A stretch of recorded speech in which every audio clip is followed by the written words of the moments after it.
Señor, toma mi vida nueva antes de que la espera desgaste años en mí.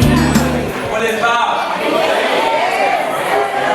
Vamos a iniciar una conversación en nombre del Padre, del Hijo y del Espíritu Santo. Amén.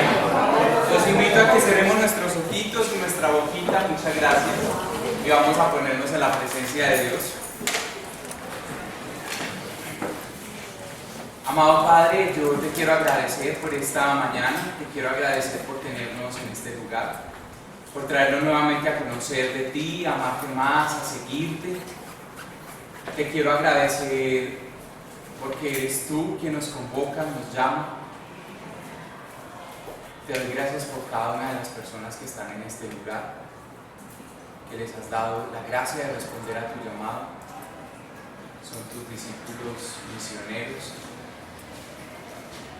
Que la bandera que cada uno lleve a sus lugares, casas, grupos, sea la de Padre nuestro que estás en el cielo, santificado sea tu nombre. Venga a nosotros tu reino, hágase tu voluntad, en la tierra como en el cielo.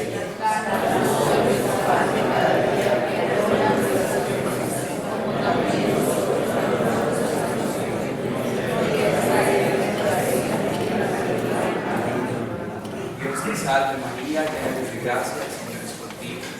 Bendita tú eres entre todas las mujeres y bendito es el fruto de tu vientre Jesús. Santa María, Madre de Dios,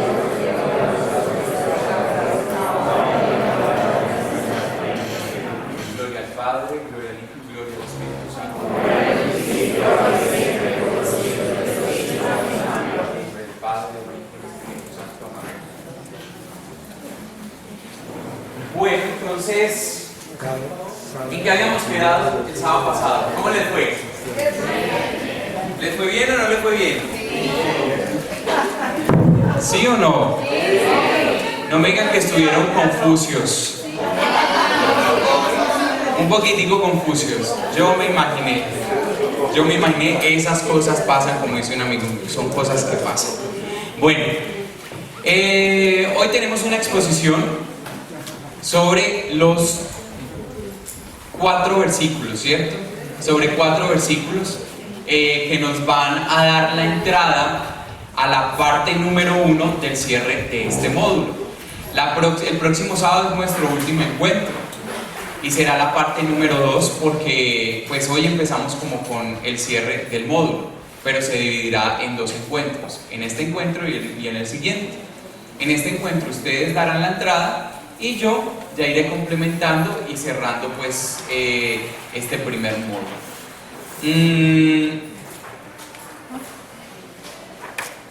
¿Quién empieza?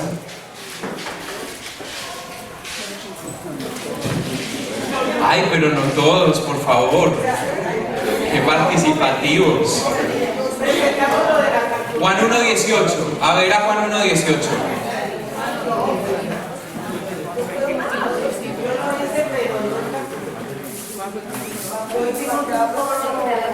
Pero atención, ustedes se dividieron en 4 grupos. En varios grupos. ¿Cuántos grupos hay?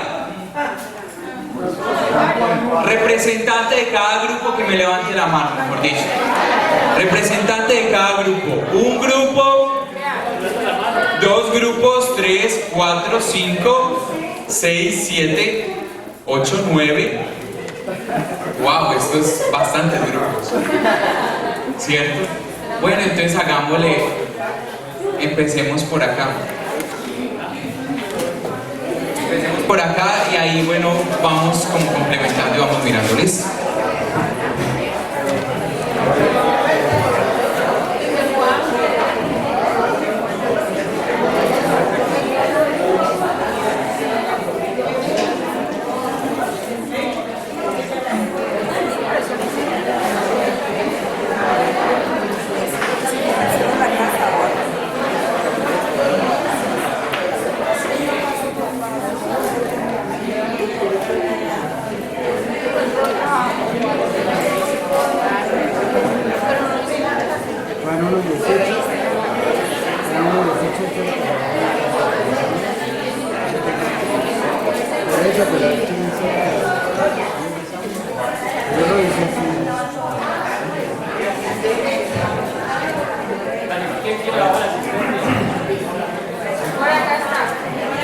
Antes de empezar, yo quiero que todos ustedes me acompañen pidiéndole al Espíritu Santo que nos ilumine. Si quieren orar conmigo. Señor nuestro y Dios nuestro, te damos gracias por permitir estar hoy aquí para acercarnos a ti, recibir tu mensaje y hacer lo que tú deseas. Concédenos la luz de tu Sacratísimo Espíritu para que nuestros pensamientos, sentidos y corazones se abran a tu mensaje. Que nuestra fe y voluntad se refuercen, de modo que sean firmes en la vocación de amarte a través del amor a nuestros semejantes. Te lo pedimos por la gracia de tu Santísima Trinidad, Padre, Hijo y Espíritu Santo. Amén. Nosotros escogimos el pasaje de Lucas 24, 27, que dice: luego se puso a explicarles todos los pasajes de las Escrituras que hablaban de él, comenzando por los libros de Moisés y siguiendo por todos los libros de los profetas. El paso siguiente, obviamente, era empezar a preguntarnos: ¿qué dice? ¿Qué dice el texto? ¿Qué dice el texto? Y buscamos entonces el contexto, lo que llamamos la exégesis. Dice, luego se puso a explicarles. Yo me pregunto, ¿quién? Exacto, Jesús resucitado. No está en el texto, pero siempre nos han aconsejado leer los versículos anteriores, es decir, meterlo dentro del contexto. Y en el versículo 15 dice Jesús. Ese mismo día, dice, Jesús salió. ¿Qué hace? Bueno, se puso a explicarles todos los pasajes de las Escrituras que hablaban de él. Yo, pues aquí aprovecho para comentar lo que ya les había comentado el otro día. Acostumbro buscar cada acción y hacerle seguimiento, y acompañarlo de una vez, es decir, hacer el cuadro que nos ha explicado Santiago en forma horizontal. Cada acción con todos sus complementos, para saber, para no enredarme después quién hace qué y cómo. Yo arranco quién, cómo, cuándo, dónde, por qué, cada acción hasta donde puedo llegar.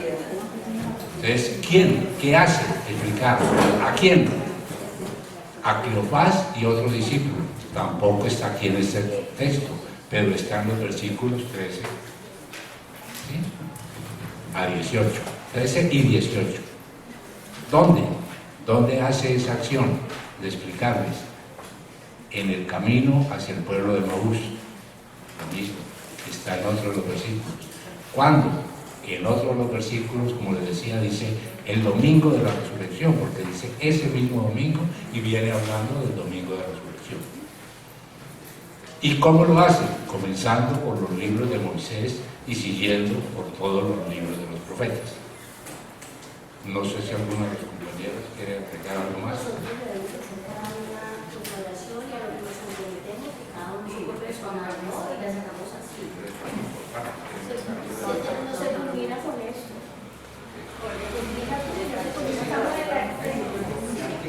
Agregar algo de exégesis, algún dato adicional de lo que vimos en exégesis. Por ejemplo, alguna de ustedes mencionaba, si quieres continuar. No, es que no te he entendido. ¿Tú querías agregar algo de un dato de Maús? Sí. Yo quería decirles que Emaús toma ese nombre porque allá hay termales que son de aguas calientes. Entonces, por eso el pueblito se llamaba Emaús, aguas calientes. Digamos que hasta allí ya tenemos el análisis del exégesis. No sé si en ese aspecto alguien quiera agregar algo más. Pero esto fue lo que nosotros consideramos que era básico desde el punto de vista exegético. Esta información, ya el texto leído dentro de este contexto, nos lleva a hacer nuestra meditación, lo que en otras palabras se llama la hermenéutica.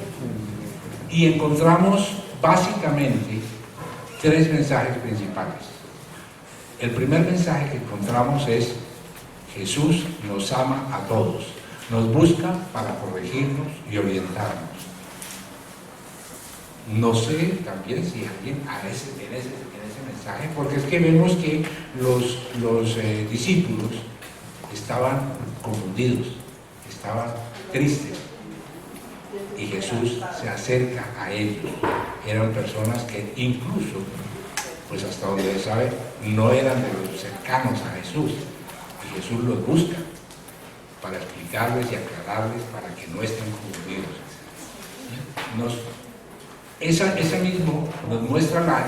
mismo pasaje nos muestra también la importancia y la necesidad de escuchar a todos. No sabemos cómo o por dónde Dios nos envía su mensaje. Estamos en la meditación, ¿no? Sí, en la Yo quería meditación. hablar, porque yo no sé el mismo texto. El texto me dice a mí que lo que les pasó a los caminantes de Maús me puede estar pasando a cualquiera de nosotros. No habían entendido la escritura, a pesar de que habían andado con él. No han abierto el corazón a la palabra, pero a partir de ese momento siento que debo dejarme cuestionar el doctor por la palabra para que a la luz del Espíritu Santo encienda mi corazón y yo pueda empezar a vivir como resucitado. Gracias, yo creo que eso está muy bueno. ¿Alguien tiene algo? Incluso porque yo creo que... Qué bueno los que también trabajaron Eso, el los que texto, trabajaron el libro. los que trabajaron el texto, ese texto que complemente. Por acá, Por por ejemplo, de acá. pronto en la parte cultural se dice que en la cultura se vivía que cuando alguien pasaba o iba de camino, se le hacía una invitación a que pasara a la casa, entrar y compartiera la mesa. Entonces de pronto en cierta parte de esa es que por eso yo leí, Jesús hizo la demanda de seguir, pero él no, quédate con nosotros para que invitan a seguir a la casa. O sea, es como una posición que tiene a las personas que van a participar, si lo invitan a que comparta dentro de la casa, en el lugar que también es una casa, ¿sabes? Muy bien, eso tiene que ver con la exégesis. Muy bien, muchas gracias. ¿Y tú? Nosotros también tomamos el mismo texto, pero debo aclarar que Escuchemos, por favor. los dos textos, al ver que formaban parte del texto bíblico, ¿no? Que es el camino de Maús. Entonces lo tomamos como un peregrinaje, que hacemos memoria de nuestro caminar a lo largo de nuestra vida. Hemos caminado faltas de fe, llenas de temores, de inseguridades, tercas y ciegas de mente y corazón, tratando de organizar individualmente nuestras vidas, lejos de los planes de Dios, de su evangelio, de su palabra, sin digerir la cruz de Jesús en nuestras vidas. Gracias a la apertura al don de Dios, que nos ha permitido dejarnos acompañar por Jesús, creyendo firmemente que también en nuestras debilidades se hace presente con más fuerza. Poco a poco, a medida que hemos abierto nuestras mentes y nuestros corazones, ha ido madurando nuestra fe, que ha permitido el encuentro y el diálogo personal con Jesús para poder adherirnos a Él. Hemos encontrado en la palabra de Dios escrita un gran tesoro y vamos diariamente, a cada momento, hallando luz para descubrir al resucitado.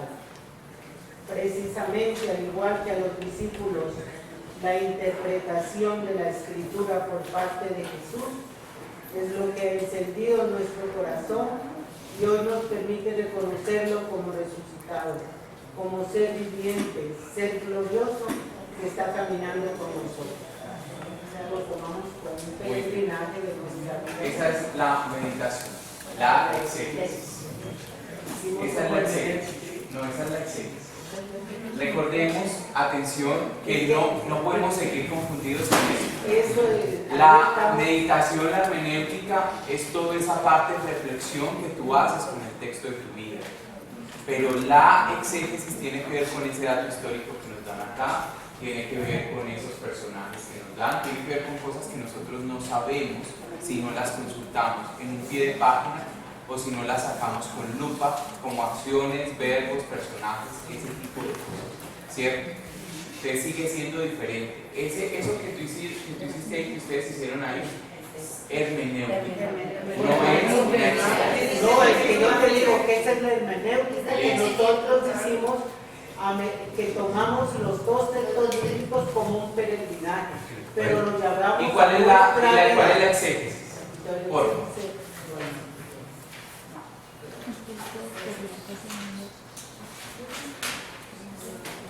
La exégesis hicimos así. El Evangelio fue escrito entre los años 80 y 85 después de Cristo para las comunidades de Acaya, Roma, Asia Menor, que vivían una difícil situación, tanto interna como externa, debido a tendencias divergentes que hacían difícil la convivencia. Lucas quiere orientar a estas comunidades a que maduren en la fe en Jesús. El tema central de su evangelio. ¿Lucas quiere qué? ¿Qué leyó? Lucas quiere orientar a estas comunidades a que maduren su fe en Jesús. ¿A cuáles comunidades? A las de Acaya, Roma. ¿A cuáles comunidades? ¿A cuáles comunidades?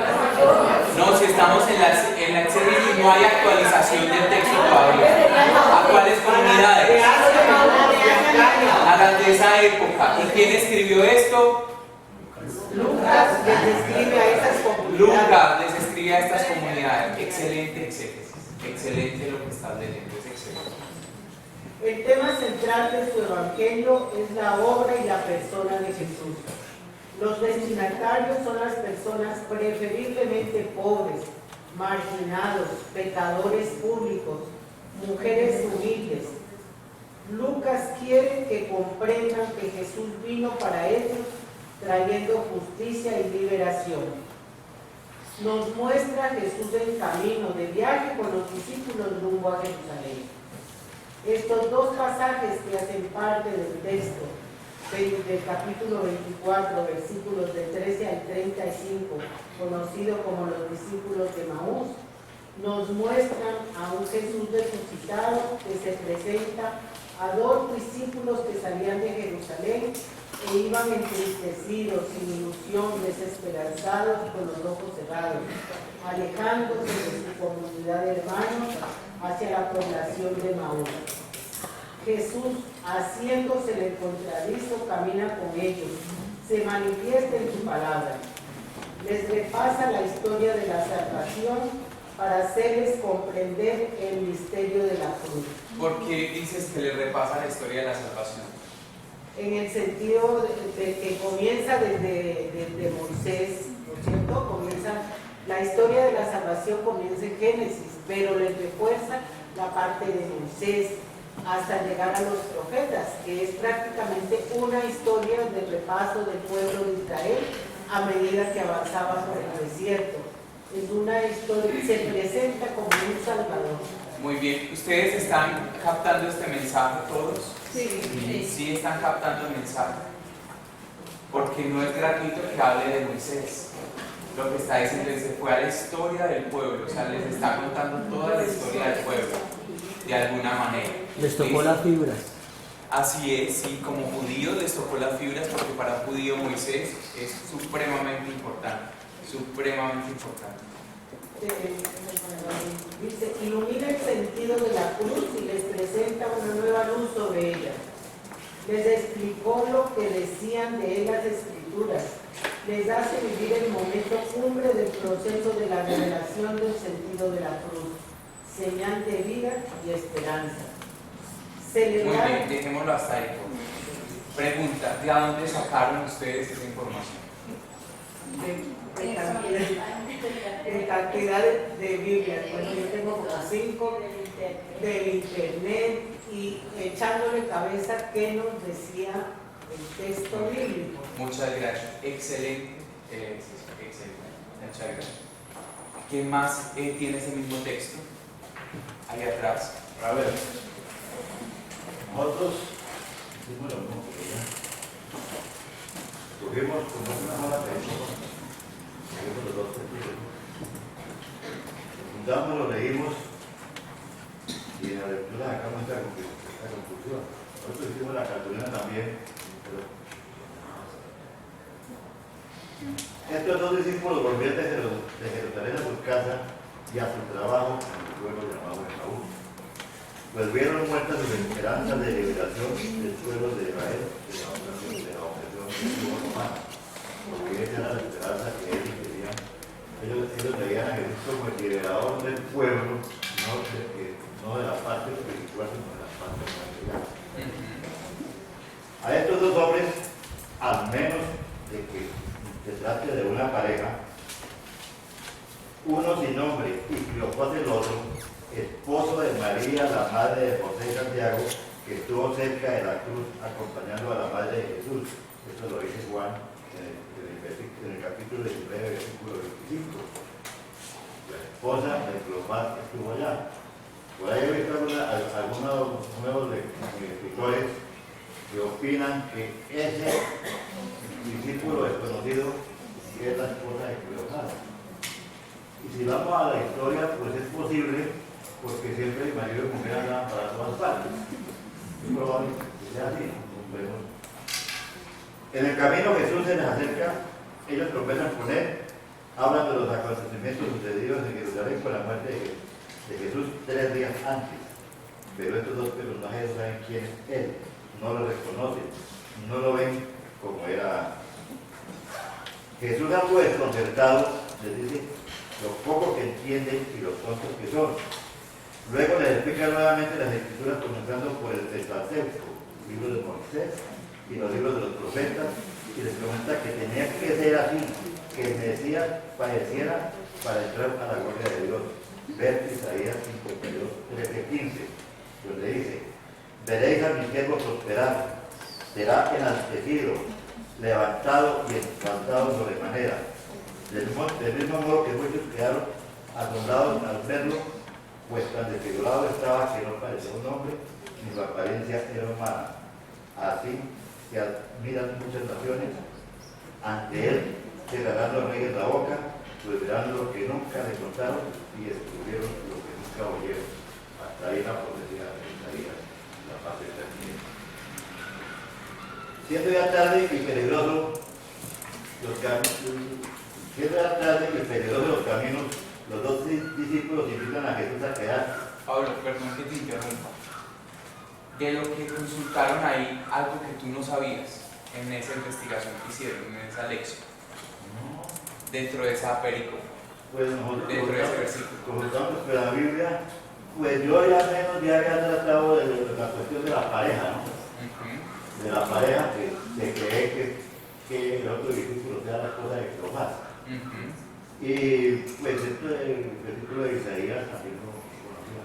Es más, nosotros lo escogimos porque la mayoría de nosotros pertenecemos a caminantes de Emaús y nosotros trabajamos sobre esta película de Lucas 13, 34, 35. Muy bien, muchas gracias. ¿Sí? ¿Ok? Muchas gracias. ¿Alguien más tiene trabajó este texto bíblico? Muy bien. Bueno, yo puedo hacer una aclaración y es porque a mí me llamó la atención que uno de los primeros, tal vez el primer ejercicio que hicimos fue precisamente sobre esto. Y ahí era donde estaba todo esto que hablamos aquí, era para ese texto completo. Cuando ahora lo que era el ejercicio de mirar cada versículo, no ¿Están escuchando ahí atrás? ¿Sí? ¿Sí me están escuchando? Sí. Que yo estaba haciendo la aclaración porque yo pues vi que los 4 versículos o 2 de Lucas eran apenas una pequeña parte del primer ejercicio que hicimos, que era todo lo que la pericopa de los caminantes de Emaús. Entonces me llamó la atención y dije, eso quiere decir que la idea es circunscribirnos a ese versículo sin hacer el ejercicio completo del texto, que es una maravilla lo que han hecho los compañeros acá, pero tomando todo el texto, ¿sí? Nosotros nos circunscribimos solamente a ese versículo porque pensamos que precisamente el ejercicio consistía en eso y ver qué hacíamos ante esa parte, que no era muy completo, no daba mucha información. Ellos, lo que se quiere es ver si somos capaces, pero para aplicarlo al versículo solamente. Por eso nos circunscribimos solamente a lo que decía el versículo, sin ir al camino de Emaús ni al global, no. El versículo solamente, esa es la aclaración. No quiere decir que nada de lo que acaban de hacer no sea maravilloso, pero quería hacer la aclaración. Nosotros nos circunscribimos a lo que es el versículo solamente. ¿Okay? ¿Cuál es la oración? Ahora, oraciones ya era difícil porque a cada uno lo siente distinto, entonces dijimos lo mejor es que cada uno haga su propia oración, porque era difícil sacar una oración completa con lo que cada uno quería decir. Entonces yo quisiera que pues que cada uno leyera su propia oración. Solo uno para ¿Solo uno? O la leo de aquí entonces. Sí, dale. Dice, una de mis compañeras dice, Señor Jesús, te pido perdón por los momentos de soberbia y de debilidad que he tenido en mi vida. No permitas que me aparte de ti. No me sueltes de tu mano porque quiero conocer más de ti para ser testimonio de vida para mis hermanos. Soy arcilla y tú mi alfarero. Moldéame, Señor, para agradarte cada día más. Señor mío y Dios mío, elevo a ti mi pensamiento y mi corazón para pedirte que me des la suficiente sabiduría para entender y comprender tu santa palabra de cada día y que a la vez yo pueda transmitir a los demás sin que yo me desvíe de tu camino. Amén. Oh mi buen Jesús, te pido perdón por las muchas veces en las que por falta de fe he dejado que los obstáculos me lleven a abandonar mis propósitos de acercarme a ti en forma irrestricta. Te pido perdón por las veces en que he cifrado mi felicidad en otras cosas que no son tú, tus palabras y tu ejemplo de vida. Te pido perdón, Señor, acogiéndome a tu infinita bondad, y te pido que me concedas la gracia de tu Espíritu para que su luz me permita ver y oír tus mensajes y me brinde la sabiduría, humildad y fortaleza necesarias para hacer tu voluntad y no la mía. Dejémoslo hasta ahí y pasemos a la contemplación. Y en la contemplación ya lo que cada uno también hizo sus propios compromisos, uno solo de ellos. Entonces, a ver,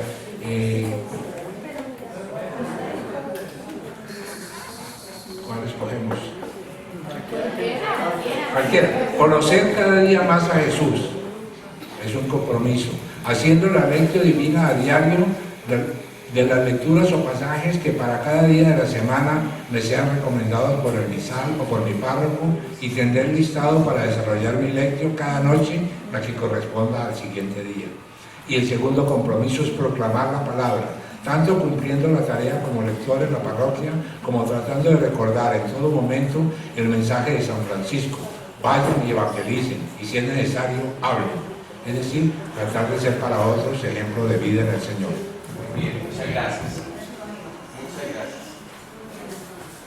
Bueno, ¿quién trabajó el texto de Juan? Juan 1:18. Santiago, permítame un momentico.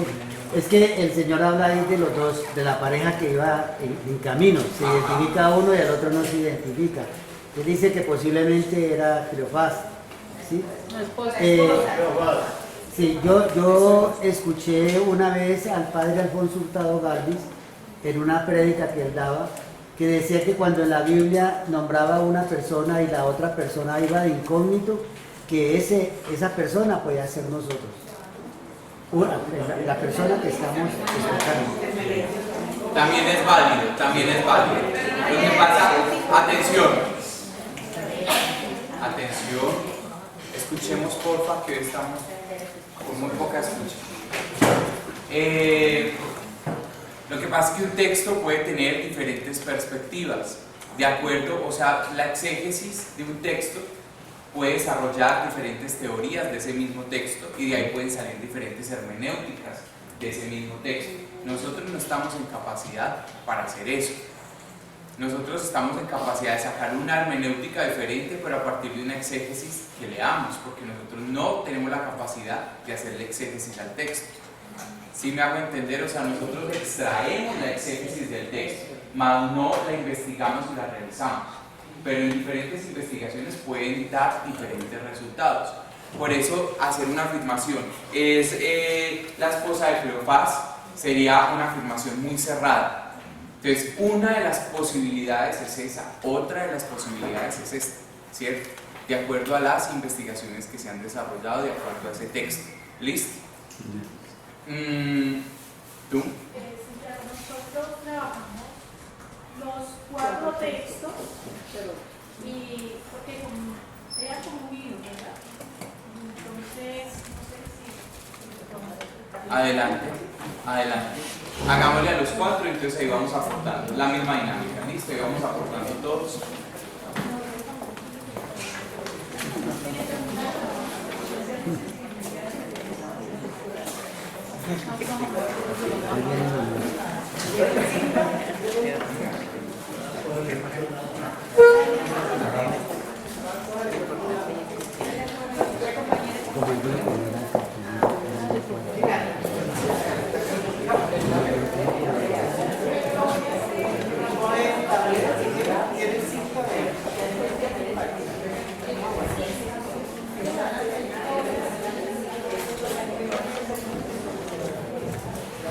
Lo voy a hacer muy rápido porque el tiempo es muy corto.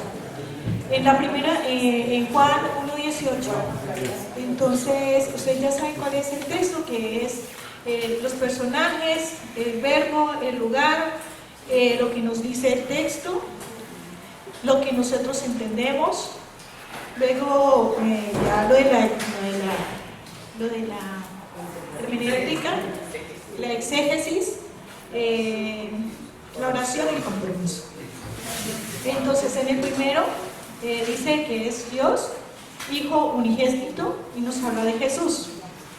Los verbos son visto, está y contar. El lugar es en Betahara, que es al otro lado del Jordán, y el relato lo vimos, era un relato histórico que viene desde la vida pública de Jesús hasta hoy. ¿Qué nos dice? Que Jesús es el Hijo unigénito y solo Él nos da y solo Él lo da a conocer. ¿Qué entendimos? Nadie ve al Padre si no es por el Hijo. Juan 14:6. La oración dice: Señor, te damos gracias porque solo a través de tu Hijo amado Jesús, a quien tú enviaste, nos has revelado tu presencia. Compromiso. Estamos seguros de que nos aman mucho y que realmente estás presente en el altar. Relato histórico. ¿De dónde sacaron ese relato histórico? Pues...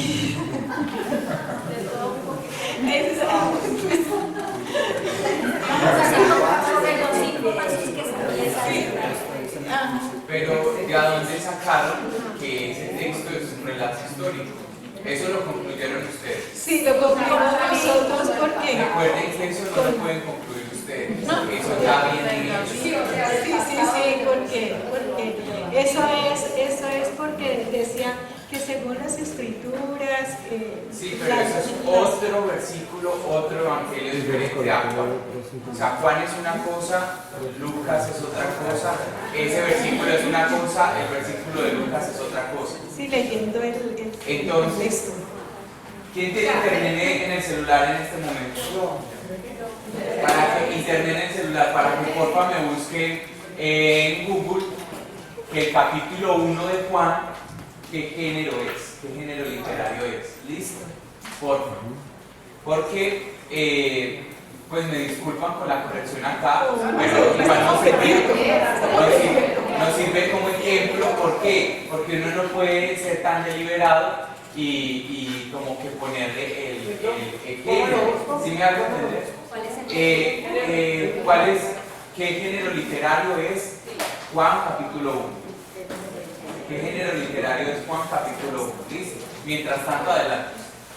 Bueno, entonces ya en la que se han trabajado estas dos, Jesús, Moisés y los profetas, los verbos decir, comenzar, continuar e interpretar. ¿En dónde? En Jerusalén, camino al pueblo de Emaús. Perdón, es que yo tengo Juan 1, 18 y me decía que compartiera, entonces pues yo creo que es bueno compartir. Por lo menos en la exégesis nosotros tenemos, por medio del gran misterio de la salvación, hemos conocido un Padre de amor que ocultándose en lo más humilde a conocer su rostro por medio de grandes personajes, como son Moisés o Jesús, el Verbo encarnado.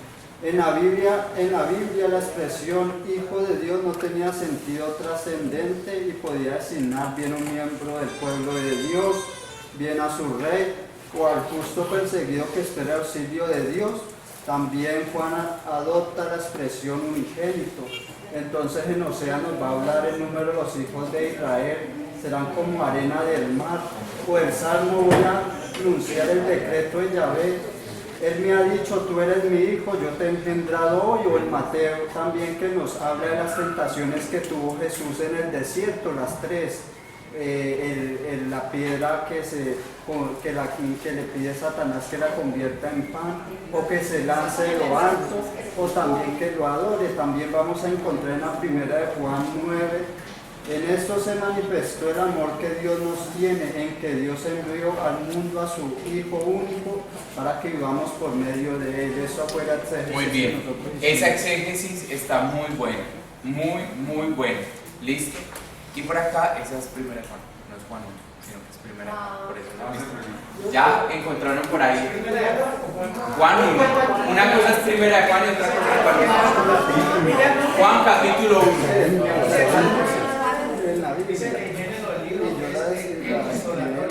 Pero estás viendo que primera de Juan 1, ¿cierto? Es Juan 1. Y dice que ese capítulo 1 es que epistolatorio. El método literario, ¿qué género de literatura es el libro? Dice es una epistolatorio. Es un método literario. Pero ustedes están mirando Juan 1, primera de Juan, porque acá me mostraron porque acá me mostraron fue primera de Juan, y primera de Juan es una carta, no es un evangelio. ¿Sí? Juan, capítulo 1. A mí me sale, dice, las características del Evangelio de Juan se acepta ampliamente la de ser un escrito para la meditación, en el que sobresalen los discursos como forma de reflexión en torno a la figura de Jesús de Nazaret. Dice aquí la dedicación a la comunidad. Es de carácter meramente místico. Es discursivo, lo que nos está diciendo ahí es algo más discursivo, pero no es histórico, porque Juan lo que está diciendo ahí, si leen antes, es que en el principio la palabra no existía, aunque habla del principio y todo eso, no es histórico, es una forma de Juan expresar, de Juan entender, no es poética tampoco, de Juan entender esta parte de Dios y de Jesús, pero no es histórico, ¿listo? Entonces, como para que tengamos eso claro, no apunta al poético, no apunta al poético. Es que la primera parte es un libro, pero no es, porque dice que tiene carácter estrictamente religioso, cristológico, soteriológico y eclesiológico. Sí. La iglesia primitiva recurría a los signos para celebrar, expresar y anunciar su fe. Nos presenta el protagonista del Evangelio, que es Jesús, su aparición como luz y vida en nuestro mundo. Para los judíos, para ellos era común decir hijo de Dios. Sin embargo, Juan adopta la expresión de unigénito. Juan el Bautista es el testigo de Jesús, el modo concreto como Dios llegó al mundo superando todos los intentos anteriores. Moisés. según aquí dice qué género de literatura es el libro, pero desde el punto de vista evangélico cristiano, ¿no? Dice, es una narración prosaica. Que lo que habíamos dicho es que todos los evangelios son narraciones, ¿cierto? Son narraciones. Entonces, por eso vuelvo y digo, no es un relato histórico, ¿listo? Dice que sobre el libro literario del prólogo del Evangelio, Muy bien. se ha dicho que es como la obertura de una ópera, una síntesis de todo el argumento y un anticipado de los temas más característicos. No hay duda de que está muy trabajado desde el punto de vista literario, de una forma poética que se manifiesta en un cierto ritmo e incluso en algunas rimas, en la forma cíclica de exponer las ideas, en una simetría en las partes y en el conjunto, en lo que es muy apropiado de la poesía hebraica. Aquí hay una composición poética en griego, hecha por un hebreo. El paralelismo de los miembros se manifiesta en las repeticiones de conceptos, en las semáforas, en la referencia a las causas y a las consecuencias. Esto que ella acaba de decir es de todo lo que hemos escuchado, lo que más se asemeja a la realidad del texto, ¿cierto? Sabemos que es una narración por ser evangelio, que tiene algo de poesía, pero que no es propiamente poesía, pero que tiene algo de poesía, pero es una narración, sigue siendo una narrativa. Lo que está implícito ahí, o sea, es una narración, pero hay que tener en cuenta que es el contexto de un hebreo hablando en una forma poética que... Prosa narrativa. Muy bien. Que Muy trata de narrar en poesía. Muy bien. Entonces, ¿por qué hicimos este ejercicio? Porque si yo quiero saber qué tipo de relato yo tengo que hacer esta consulta, ¿listo? Entonces, yo tengo que hacer esta consulta para yo saber que es una narrativa con algo de poesía o con algo de libro, pero que no es propiamente una poesía porque no es propiamente una poesía. ¿Sí me hago entender? A lo que me refiero con esto. Santiago, ¿qué le iba a decir ahí donde dice cuando me dejan como...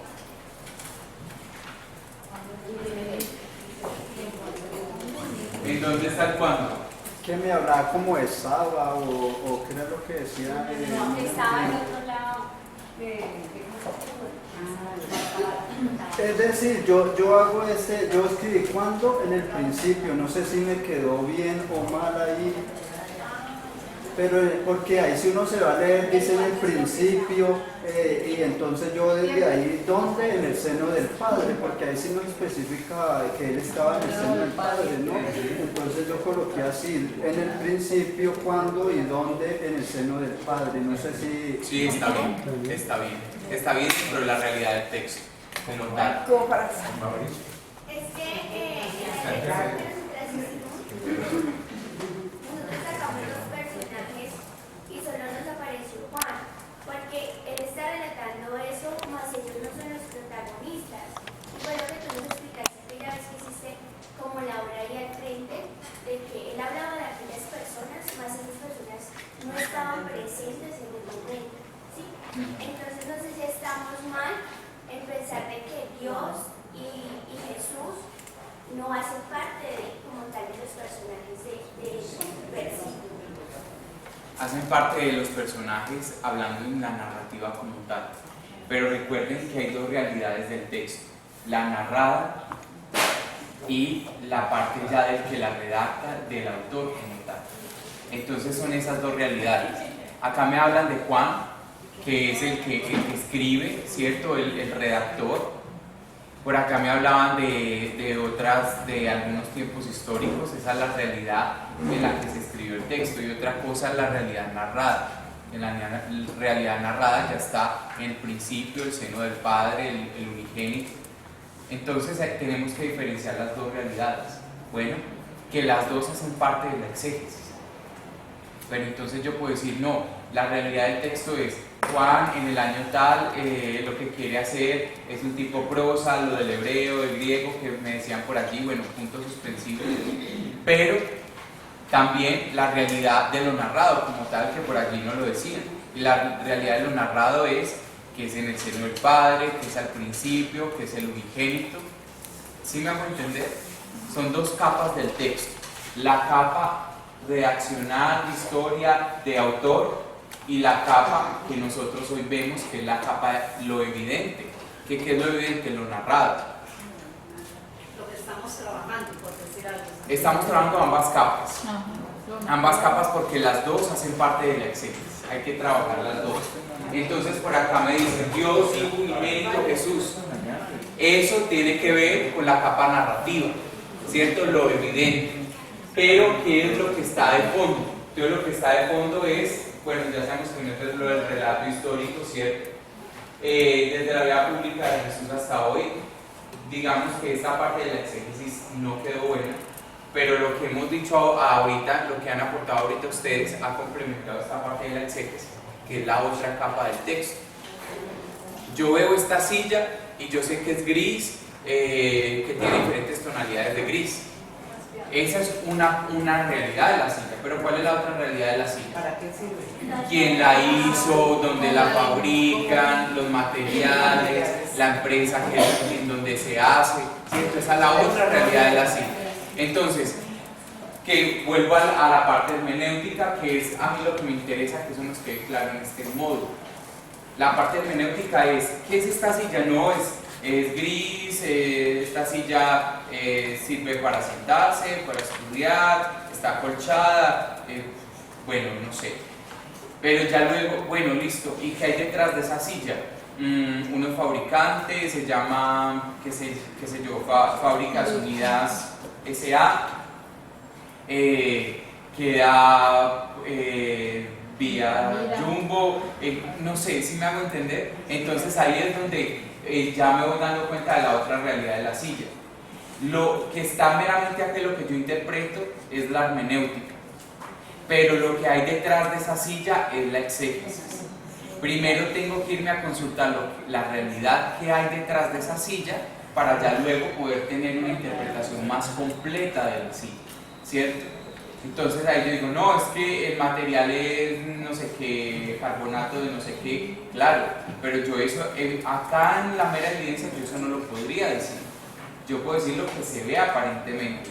Yo digo que está acolchada, que tiene tela y que esto es como madera, pero ya luego cuando me meto a la realidad de la silla ya me doy cuenta, no tiene sintético, tiene el material de tal y tal, ¿sí me hago entender? Entonces por eso tenemos que diferenciar esas dos realidades aun cuando componen el mismo texto, ¿sí? Adelante.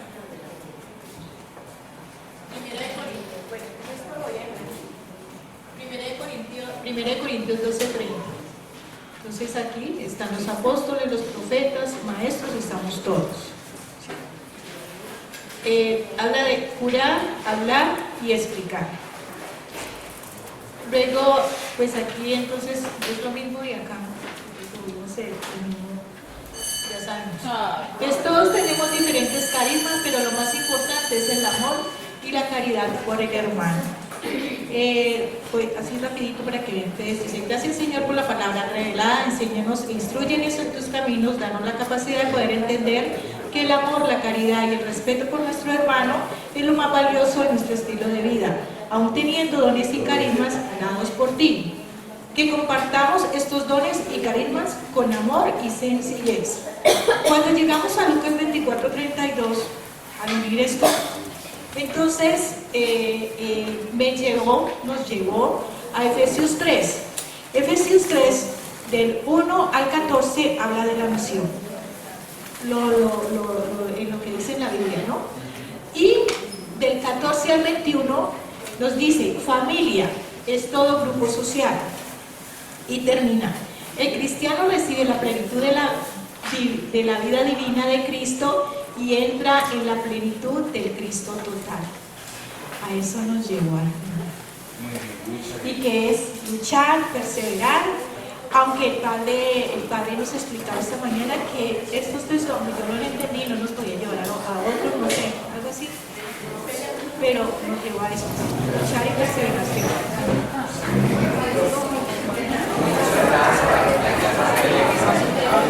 Atención, el próximo encuentro continuamos en la segunda parte de esta lección, de la lección de estos versículos. Yo la voy a complementar con un documento. Ese documento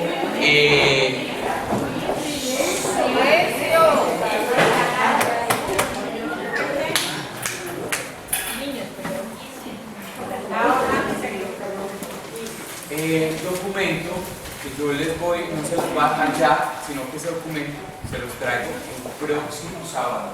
Ese próximo sábado lo vamos a trabajar. ¿Qué tiene ese documento? Tiene los versículos que ustedes ya trabajaron, pero resumí en 2 hojas esos versículos. Todavía no están disponibles. Los voy a poner disponibles el próximo sábado, se los entrego.